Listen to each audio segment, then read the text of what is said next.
नमस्कार, मैं हूं शरद द्विवेदी और होली की आप सभी को बहुत बहुत शुभकामनाएं।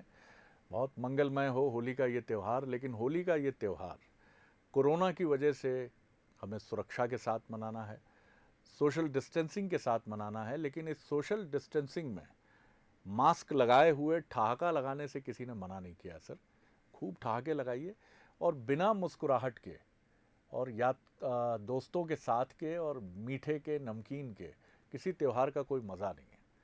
आज हमारे साथ जो इस ख़ास होली के मौके पर जो एक किरदार, एक शख्सियत जुड़ रहे हैं, वो बड़ी ही बहुत कम समय में उन्होंने बड़ी लोकप्रियता हासिल की है सोशल मीडिया प्लेटफॉर्म पर। उनका अपना यूट्यूब चैनल है और रंजीत भैया, जो मालवा में भैया को भैया बोलने का एक ख़ास अंदाज़ है, उसी लाइन पर उनका अपना यूट्यूब चैनल है। तो चलिए, ज़्यादा हम वक्त ज़ाया नहीं करते हैं और सीधे इंदौर रुख करते हैं, जहां खुद रंजीत भैया हमारे साथ जुड़े हैं। रंजीत भैया, आपका बहुत स्वागत करता हूं मैं। बहुत स्वागत और बहुत वेलकम, और होली की ढेर सारी रंगीली सजीली शुभकामनाएं। और आपका जी। मैं भी सबसे पहले बंसल न्यूज़ और शरद सर को बहुत बहुत धन्यवाद देना चाहता हूं जी कि आपने आपके शो में मुझे आमंत्रित किया। सर, ये तो मैं सम्मानित हुआ हूँ। आप जैसी प्रतिभाएं जब आती हैं तो हमें बहुत अच्छा लगता है। और मैंने आपका जब वो पहला वीडियो देखा, जिसमें आपने रंगों की एक बड़ी डेफिनेशन दी थी, मैं उस पर तो आऊँगा बाद में। लेकिन सबसे पहले रंजीत भैया के बारे में मैं सोचता हूँ कि बिल्कुल। हमारे जो इस प्रोग्राम को देख रहे हैं, होली के मौके पर गुजिया सामने रखे हुए, इंदौर का बढ़िया मालवी नमकीन भी होगा सामने, हो सकता है पोहे में नींबू के साथ वो आनंद उठा रहे हों और इस प्रोग्राम को देख रहे हों। थोड़ा सा रंजीत भैया अपने बारे में बताइए। आपका नाम रंजीत तो क्लियर है, जी। पूरा नाम अगर आप बताना चाहें, कहाँ से हैं इंदौर में, क्या जी। पढ़ाई लिखाई, क्या सपना, और कैसे आगे बढ़े। जी। जी। हम्म, हम्म, सबसे पहले यदि मैं अपनी बात शुरुआत करता हूं, मैं अपना परिचय दे देता हूं कि मेरा पूरा नाम रंजीत कौशल है हम्म, और मैं इंदौर के ही गांव हम्म, देवराड़िया के पड़ोस में, देवराड़िया में फेमस शिव मंदिर है जी कुटकेश्वर, जी। उसके पड़ोस में एक गांव है दूधिया, हम्म, वहां से हूं। हम्म, और एक किसान परिवार से हूँ, मध्यम वर्गीय परिवार से हूँ। जी और मेरी मम्मी दूधिया गांव के सरपंच रह चुके हैं वाह 2005 से 10 तक। जी। पापा मध्य प्रदेश विद्युत मंडल में कर्मचारी रह चुके हैं, अब रिटायर हो गए हैं वो। हम्म, तो शुरुआत गांव से ही हुई, हम्म, आज भी गांव में ही निवास करता हूं। हम्म। और मध्यम वर्गीय परिवार से जुड़ा हूं और उन्हीं चीज़ों को आप लोगों के सामने लेकर आना शुरू करा और उसी से प्यार मिलना शुरू हो गया मुझे। रंजीत भैया, दुनिया में जो सबसे बड़ा रेवोल्यूशन किया है, सबसे बड़ी क्रांति जो की है, वो मध्यम वर्ग ने ही की है। यानी मैं भी एक मध्यम वर्गीय परिवार से हूँ, अभी तक आपकी तरह कोई क्रांति तो नहीं जी कर सर। पाया, लेकिन इतना पक्का है कि जो भी अच्छा काम हुआ है, चाहे वो कोई क्रांति हो, अभिनय हो, खेल हो, सचिन तेंदुलकर हो, अमिताभ बच्चन हो, विराट कोहली हो, या जी। हमारे रंजीत भैया हों, ये सारे लोग मध्यम वर्गीय हैं। और इसीलिए जी। आप जो इतने खुश मिजाज हैं, जी। जो आप इतनी मुस्कुराहट ना सिर्फ आपके चेहरे पे होती है बल्कि हमारे चेहरे पर होती है। कैसे आपके मन में ये विचार आया? एक्टिंग की तरफ आपका रुझान हो सकता है, हो जी। थिएटर की तरफ हो सकता है, हो थोड़ा सा इस तरफ बताइए कि जब कॉलेज की तरफ आप आए तो सपना क्या था, कि क्या एक्टिंग करूंगा, फिल्म में जाऊंगा, या फिर क्या क्या जी। क्या था वो सब कुछ? जी। सर जी, अभिनय की बात करता हूँ। हम्म, मैं गांव के सरपंच का बेटा था हम्म, और शुरुआत में मतलब पापा की सरकारी नौकरी थी तो बिल्कुल लापरवाह लड़का था, आज भी लापरवाहियां जारी है। लेकिन शुरुआत में जी। लापरवाहियां करी थी। हम्म, और उसी समय हम्म, वीसीआर चलते थे, तो बिल्कुल जो पुराना बिल्कुल। समय है, जिस हम्म, समय इंटरनेट नहीं था, सोशल जी मीडिया नहीं था और जी बहुत पुराना समय था, ब्लैक एंड व्हाइट टीवीज जी होते थे। जी। तो वीसीआर में फिल्में देखने का शौक था, हम्म, खैर सभी को ही रहता है। हम्म, लेकिन फिर धीरे से समय बदला, डीवीडी और सीडी प्लेयर का जमाना आया, हम्म, तो फिल्मों से हम बहुत ज़्यादा कनेक्ट हो पाए, हम्म, क्योंकि उस समय फिल्में भी मिल पाना बड़ा मुश्किल होता था। जी लेकिन फिर जब डीवीडी और सीडी प्लेयर का समय आया तो उन फिल्मों को देखकर उनके डायलॉग्स को, अभिनय को दोहराना, उनकी नकल उतारना, तो बड़ा मज़ा आता था। हम्म, हम्म, तो उस समय सोचा नहीं था कि मेरे को अभिनय की तरफ जाना है। और जिस तरह से मैं बता रहा हूँ कि भाई मैं लापरवाह था, पढ़ाई में भी बिल्कुल लापरवाही करी, जैसे हम्म, तैसे फाइनल ईयर कंप्लीट किया आर्ट सब्जेक्ट से, क्योंकि मुझे सिर्फ डिग्री चाहिए थी, पढ़ाई से लगाव बहुत कम था। तो अभिनय की तरफ मेरा खिंचाव था। फिर धीरे धीरे सोशल मीडिया आया। सबके शुरू में मैंने जब नए नए मोबाइल आए थे तो उसमें यूट्यूब पर मेरी नज़र पड़ी कि भाई इसमें वीडियो बनाया जा सकता है और लोगों को अपना अभिनय दिखाया जा सकता है, क्योंकि इससे पहले 2 प्लेटफॉर्म थे, एक बड़ा पर्दा, एक छोटा पर्दा। हाँ। जहाँ पर पहुंचने के लिए बहुत ज़्यादा मेहनत करनी पड़ती थी और एक लक वाली बात होती थी कि कब एक लक चमक जाए और वहाँ पर जाने का मौका मिल जाए। तो अपना अभिनय दिखाने के लिए जो प्लेटफॉर्म था वो एक समय पे था ही नहीं, एक वो लक वाली बात थी। फिर जैसे ही मेरी नज़र यूट्यूब पर पड़ी और उसके बारे में जब पता चला तो मैंने सोचा कि ये एक अच्छा जरिया है अपना टैलेंट पब्लिक को दिखाने का। हालांकि 2015 की बात कर रहा हूँ मैं, उस समय भी सोशल मीडिया और इंटरनेट 2G चलता था। 202 रुपए में 2G 1 GB मिलता था 1 महीने के लिए। जी। तो इसको भी इतना ज़्यादा आम पब्लिक जानती नहीं थी, लेकिन फिर भी मैंने सोचा कि कहीं से तो शुरुआत करनी है। तो मैंने यूट्यूब पे एक चैनल बनाया। एक मेरा भांजा है, वो एडिटिंग अच्छी तरह से जानता था, अजय कौशल, और मुझ में अभिनय की कला थी। तो हम दोनों ने एक टीम बनाई, रंजीत एंड अजय नाम का एक यूट्यूब पे चैनल स्टार्ट किया और करीब उसको हमने 1 साल तक चलाया। तो पब्लिक का काफ़ी अच्छा रिस्पांस मिल रहा था। और अचानक फैमिली में एक हादसा हो गया। पापा को ब्रेन हेमरेज हो गया, पैरालिसिस का शिकार हो गए और पूरा मैं अंदर से टूट गया था। मतलब एक जो आज़ाद पंछी था जिसको ना पैसा कमाने की फिक्र थी, ना दुनियादारी का लोड लेने की ज़रूरत थी कि भैया पापा हैं ही, सब कर ही रहे हैं और हम जिम्मेदारियों से बिल्कुल परे थे।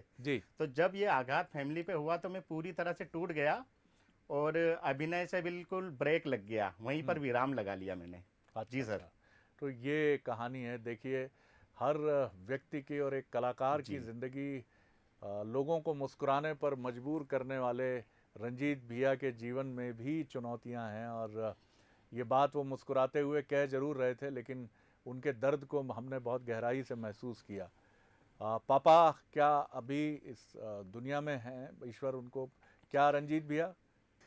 सर उसके बाद की मैं कहानी बताता हूँ कि रंजीत भैया ने वहाँ पर विराम ले लिया। उनके कैरियर पर, उनके सपनों पर पूरा ब्रेक लग गया।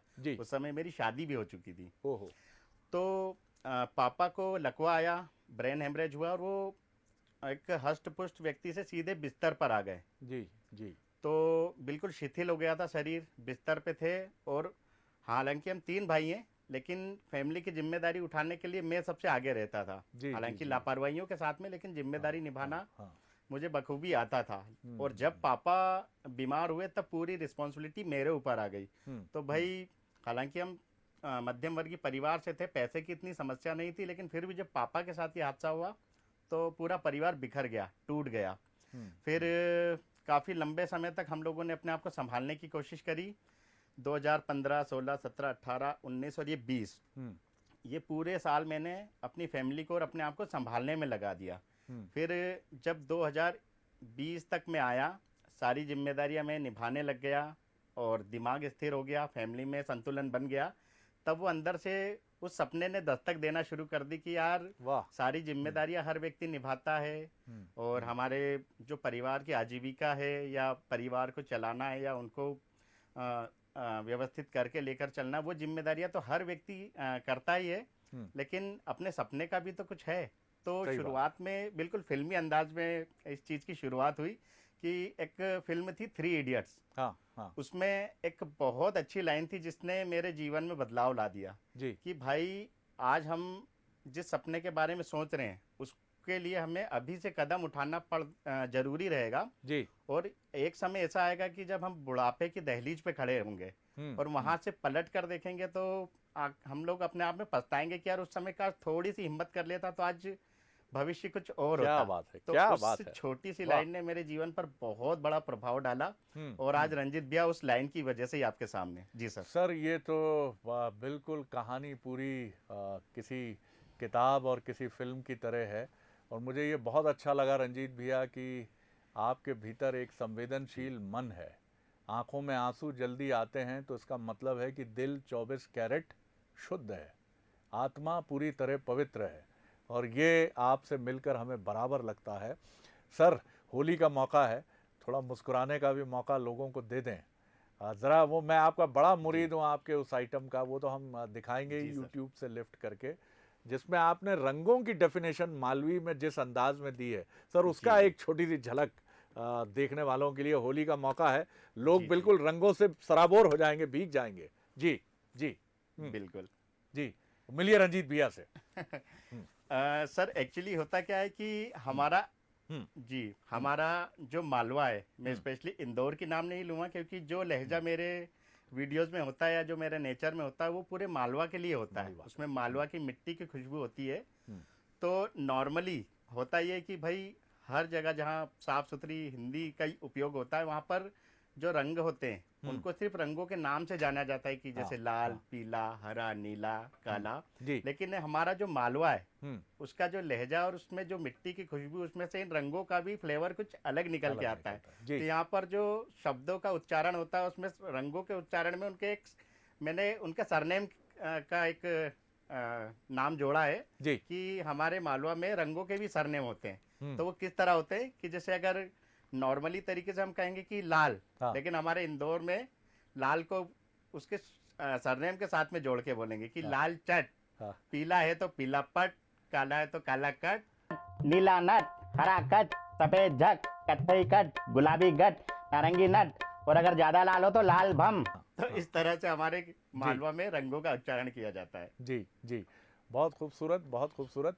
थोड़ा जी रंजीत भैया का जो एक पॉलिटिकल अंदाज है, ज़रा उस किरदार में भी प्रवेश करके हमें बताइए ना, जिसमें आप एक जो आजकल हम देखते हैं कि पॉलिटिकल रैलियों में भाग लेने वाले युवा हैं, उनकी जो फीलिंग है, तो मैं चाहूँगा कि आप थोड़ा सा रंजीत भैया के किरदार जी में जी। प्रवेश करके हमें ज़रा बताइए ना उस तरह से कि वो रैली में पॉलिटिकल महत्वाकांक्षा रखने वाला एक नौजवान क्या सोचता है। जी। सर आजकल मैंने देखा है कि आजकल के जो युवा हैं हम्म, उनमें हमारे मालवी में बोलते हैं झांकी मंडप, मतलब अपने नाम को एक बड़ा चढ़ाकर दिखाने की बड़ी लालसा रहती है। जी। तो उसके लिए उनको हम्म, युवाओं को इकट्ठा करके और रैली निकालने का बड़ा शौक रहता है। तो कोई भी खास मौका है, जैसे अगर उनको देशभक्ति दिखानी है हाँ और 15 अगस्त या 26 जनवरी का कोई मौका है, तो वो लोग अपनी देशभक्ति दिखाने के लिए अपने ग्रुप को इकट्ठा करते हैं और उसकी प्लानिंग करते हैं। तो वो जी। प्लानिंग करते हैं कि सारे लड़कों से उनका हाँ मतलब निकालने के लिए उनको लुभाते हैं। तो जी, एक कैरेक्टर है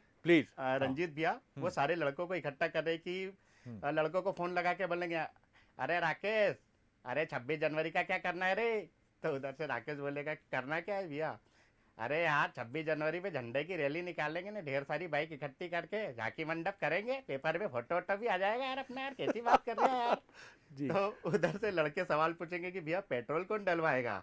हाँ, अरे यार पेट्रोल की बात कर रहे हैं यार, मतलब रैली में तुम्हारे भी तो झांकी मंडप होंगे, पेपर में तुम्हारा ही फोटो आएगा ना, तुम कैसी बात कर रहे हो यार? पैसे तो तुम्हारी जेब से ही डलाना पड़ेगा यार तुम्हारे को। तो ऐसे करके आजकल के युवाओं में बड़ा रुझान रहता है इन चीजों के लिए। जी। और इस तरह के बहुत सारे कैरेक्टर हर हम्म, त्योहार, हर हम्म, खास मौकों पर आपको मिल जाएंगे। जी जी सर। जी जी। रंजीत भैया, आपके क्योंकि हर किरदार जो आप लेकर आते हैं, एक तो ये बहुत क्रिएटिव काम है, बहुत ही रचनात्मक काम है, जी आपको लगातार सोचना पड़ता होगा, जी सर। लोगों के मूड से जुड़ी चीज़ों को उठाना पड़ता होगा, क्योंकि हंसाने से कठिन काम दुनिया में कोई नहीं है। लगता ज़रूर आसान है लेकिन बहुत कठिन है सर। तो इसका जो क्रिएटिव बिल्कुल साइड सर। है, आपके भतीजे आपके साथ जुड़े हैं, ये लिखते भी आप ही हैं, ये जो पंचेज आप देते हैं ज़बरदस्त, झांकी मंडप, मज़ा आ गया सर, क्या शब्द है।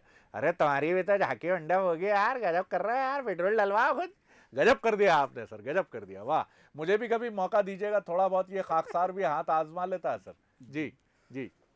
शुरू में जब मैंने शुरुआत की थी हम्म, कि भाई अपने सपने को अब पूरा कैसे करना है, हम्म, तो उस समय मैं दोबारा से अपने सपने को लेकर सामने आया कि भाई चलो ठीक है शुरुआत करते हैं। लेकिन जब मैंने शुरुआत करने का बारे में सोचा तो 2015 में मैं वीडियोस बना रहा होता था और उस समय को क्रॉस करके मैं आया 2020 में। 2020, लेकिन हाँ। इसके बीच में टिकटॉक और इस तरह के छोटे छोटे ऐप इतनी ज़्यादा मात्रा में पैदा हो गए थे हम्म, कि हर तीसरा व्यक्ति वीडियो बनाने में लगा हुआ था।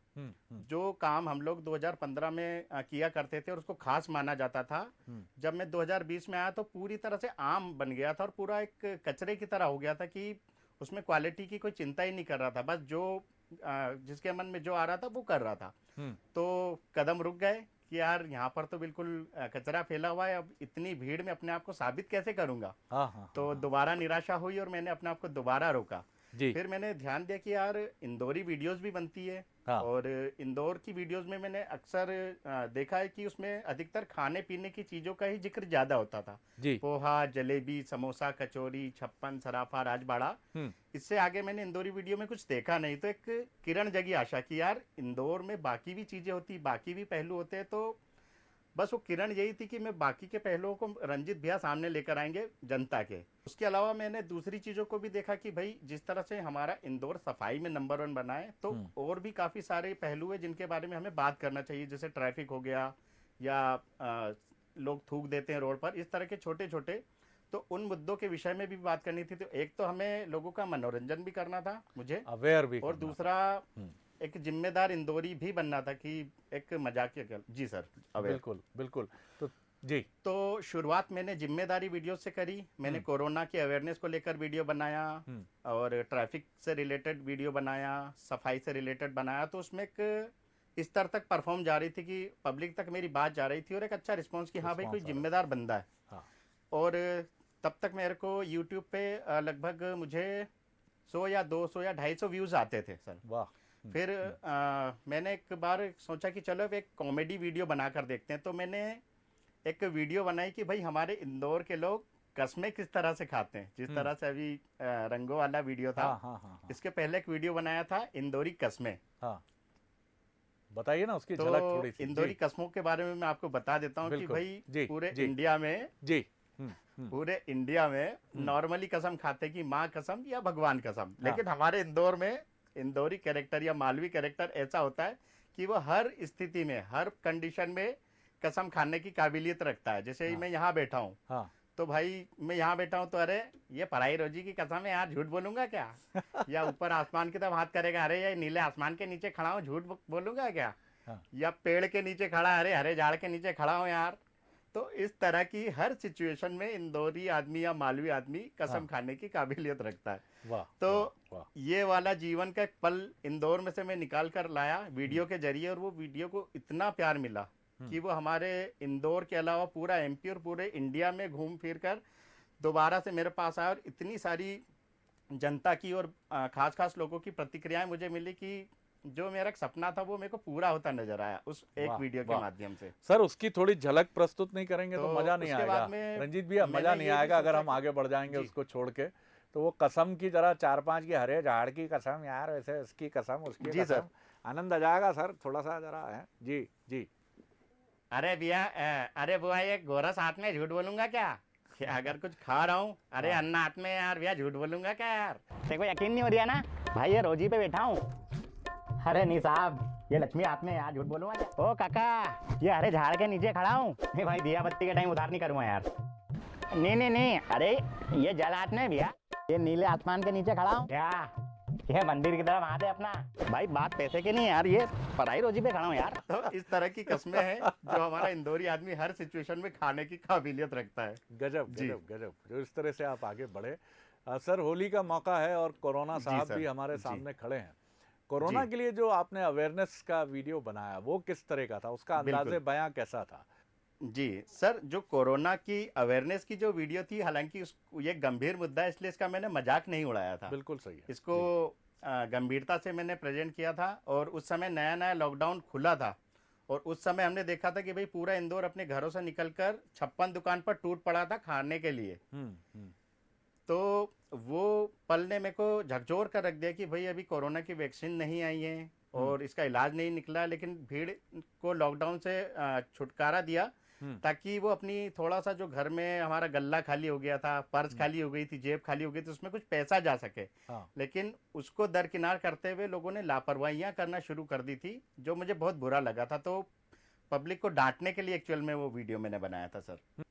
उसमें मैंने कहा था, हालांकि मैंने पब्लिक को डांटा ही था कि भैया तुम्हारे को क्या लग रहा है कि कोरोना तुम्हारी पब्लिक को, भीड़ को देख के डर जाएगा कि तुमने रूस से वैक्सीन मंगा के ब्लैक में लगवा ली है? भैया अपने इंदौर में डेली 200 से 250 लोग मिल रहे हैं कोरोना पॉजिटिव। हॉस्पिटल में पैर रखने की भी जगह नहीं, एक भी बेड खाली नहीं है।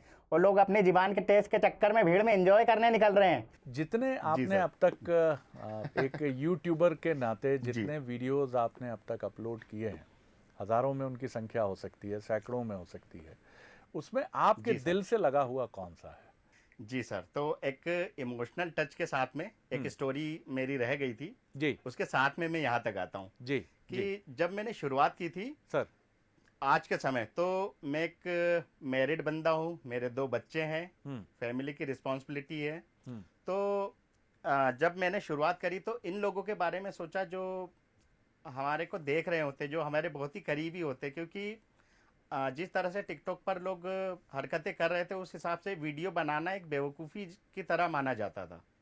तो मेरे लिए लोगों का सामना करना भी एक बड़ा चैलेंज था कि यार इन लोगों को क्रॉस करके मैं अपने टैलेंट को कैसे दिखाऊं। और मैं नारी शक्ति को भी सम्मान देना चाहूँगा अपनी पत्नी के माध्यम से। जिस तरह से कहा जाता है कि हर सफल व्यक्ति की सक्सेस के पीछे एक महिला का हाथ होता है, तो मैं गर्व से बोल सकता हूँ कि मेरी इस सफलता के पीछे मेरी पत्नी का हाथ है। क्या बात है। क्योंकि जब मैंने शुरुआत की थी मुझे बहुत डर लग रहा था कि लोग हंसेंगे, लोग क्या कहेंगे। तब मेरी पत्नी आई मेरे सामने कि देखो मुझे आप पर पूरा भरोसा है और मुझे आपसे पूरी उम्मीद है और मेरे को कोई फ़र्क नहीं पड़ता, बस आप अपने सपने की तरफ आगे बढ़ो, मुझे आप पे पूरा भरोसा और मेरा पूरा साथ रहेगा। तो मेरी वाइफ के इन शब्दों ने मुझे ऊर्जा से भर दिया। रंजीत भैया, लाड़ी का नाम भी बताओ ना यार, लोग जानना चाहेंगे यार, क्या क्या नाम है लाड़ी का हमारी यार, जितना इतना प्रेरित किया आपको यार रंजीत भैया। जी, तो भैया अपनी है ना शादी हो गई है, देखो बहुत सारी छोरी, उनको तो हार्ट अटैक आ जाएगा ये बात सुन के कि रंजीत भैया तो शादीशुदा निकल गए यार। पर एक आध दिन तो किसी ना किसी को तो गले बांधना ही था। तब भैया अपनी 2009 में शादी हो गई थी। उज्जैन की छोरी है पूजा कौशल, और बहुत अच्छी है ने, देसी छोरी है और बहुत सारे कॉन्सेप्ट तो उसकी मगजमारी से अपने को मिल जाते। क्या बात जैसे छोरा छोरी उनको डांटती तो बोलती है सीधा हो जा नाच के मीठा, नहीं तो ये पकड़ के तेरा गला मसक दूंगी। तो ये डायलॉग भी अपने घर से उठाया था भी अपन ने। वाह वाह वाह वाह, बहुत तो बढ़िया, कुछ इस तरह से। बहुत बढ़िया, गजब है सर, गजब है। और पूजा जी को भी बहुत प्रणाम कि उन्होंने आपकी पूजा जो काम की थी उसको अपनी पूजा बनाया जी।